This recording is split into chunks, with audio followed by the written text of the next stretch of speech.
But we had a lot to discuss in this episode. The markets are causing a lot of people to panic. The market is about to enter a bear market. The bull run is gone. I was aware that we ought to have sold. I was aware that we ought to have gone out with one of these individuals who were talking about it. Unwind, calm down. All is well. This isn't anything. About 95% of respondents to a small survey I conducted 2 weeks ago during my live broadcast claimed that this was the first bull run, especially for my parents. Because it's not all glory and green candles, it's kind of like you have to lower your expectations during a bull run. Here, we will review 3 important charts. After Bitcoin and XRP, we'll move on to Velo. There are 2 important charts. However, for you to comprehend what we are seeing, I will demonstrate the differences in these charts as well as the setups and patterns that we are examining. It's only a small dip.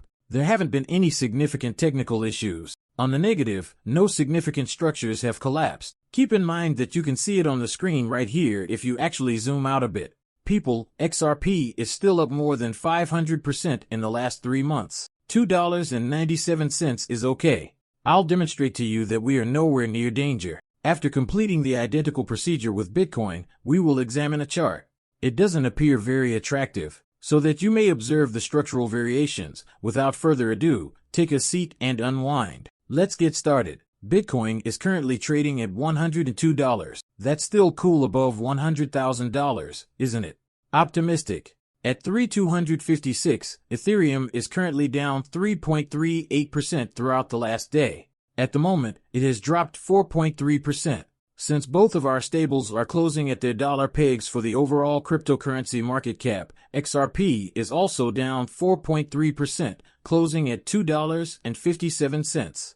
At $3.53 trillion, it is bullish and higher than it was 2 weeks ago. This $3.3 to $3.7 trillion range has been our true home. The breakthrough is imminent. Believe me when I say that the market is about to experience a significant impulse that will happen very quickly. It will strike hard. Simply follow the plan, and if it becomes too hectic for you, take a few days off and return. You know, seeing this cryptocurrency is really regrettable. Wendy posted this, and let's face it, expressing your opinion is not the same as spreading false information. Because of the recent implementation of the clawback amendment, she claims that the XRP Ledger is no longer decentralized. This is completely unrelated to the XRP Ledger's decentralization. Look, Ethereum can reclaim the USDT tether. Does that imply that ETH is also not decentralized? XRP is unaffected by this. Only newly minted tokens are impacted by the clawback. To allow clawback, you cannot go back in and change the code for XRP or any other asset generated on the XRP Ledger.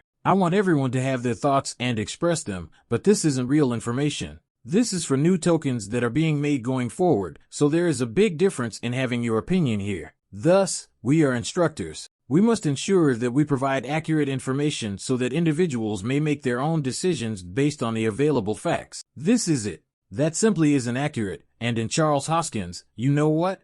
According to him, February will be an absolutely chaotic month. I wonder what he is aware of that we are not. February will be an extremely hectic month. We are involved in some activities. You'll see that I'm excited, but I can't discuss anything just now. He obviously knows something, you see. He's obviously linked. Something is brewing and something is boiling, but I have no idea who he works with or who he speaks to behind the scenes. People, I'm so excited to watch it.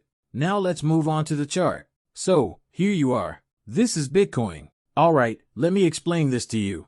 On your screen, you can see 3 lines. 3 colors are visible: yellow, purple, and green. Your 8th EMA is green. Your exponential moving average is that. Your very short term is this.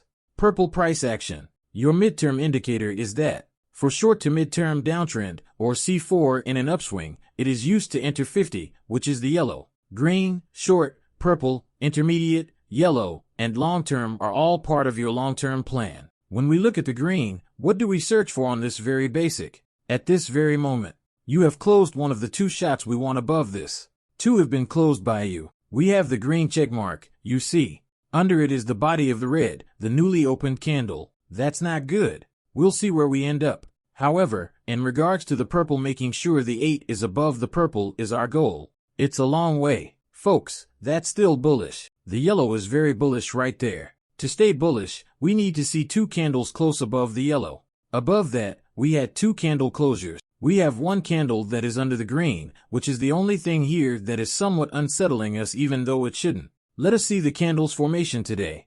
It will only last a short time if it does form under the green. Yes, the two that we are examining are the purple and the yellow. This is visible to you. This is the Reaper line. The oh crap line is this.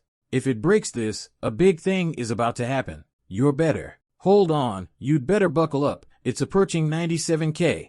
Looking at the 821 and 50 moving averages here, we are far from that. Not even close to that. The scenario for Bitcoin is still quite optimistic. Let's examine the chart for XRP. This is your chart for XRP. Folks, we can use the same tactics, and this is all done every day. Your green line is here. To close above it, 2 candles are required. We failed to grasp it.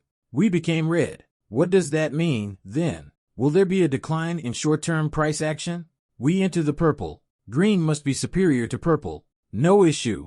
With this, we were able to clear it, and now we need your yellow line here. To close above the yellow line, 2 candles are required. Whether it's a red or green candle doesn't matter to me. All we need is a resolution. We succeeded. Where's your XRP doomsday scenario, where something is going wrong, the sky is going to collapse, and XRP is headed for a bear market? Folks, we are nowhere near 2066 cents. The structure is still quite bullish. Incredibly bullish structure. Indeed. It's giving us short-term information. There will be some price movement to the downside, which we are, however, that is acceptable because the 21 and the 50 let me show you a chart that is going to be in danger. Nowhere by being in danger right now. Furthermore, many of you are not anxious about this. The fans adore it. Velo is here. Velo is my favorite. A lot of Velo, I hope. Since we reached point 3, you can tell where Velo is going to go this cycle. On it, we've sort of been on a downhill trajectory. It's okay. You're green. Your green line is there. Candles were required to close over it. Since January 16th, we have not experienced candle closures above the green line. That's why your purple line has been sliding freely for nearly 2 weeks. Green must be superior to purple. Since the 19th, it hasn't occurred, and then your yellow 50 simple moving average. Here it is. To close above your simple moving average, 2 candles are required. Technically, it hasn't occurred since the 18th, which would be around the 18th and 19th. This indicates that the price will be sliding downward for a considerable amount of time. The repository line is where? When should simple 0.019 make you anxious? Indeed, we are. We're getting close, but it only takes a little bit to begin turning this around. What does this simply mean, then, if your goal right now is to gain Velo? On it, you might receive a superior price entry. Simply grasp tight and sit tight. But, as you can see from the charts and settings, the main alts are doing quite well. It will be okay, people.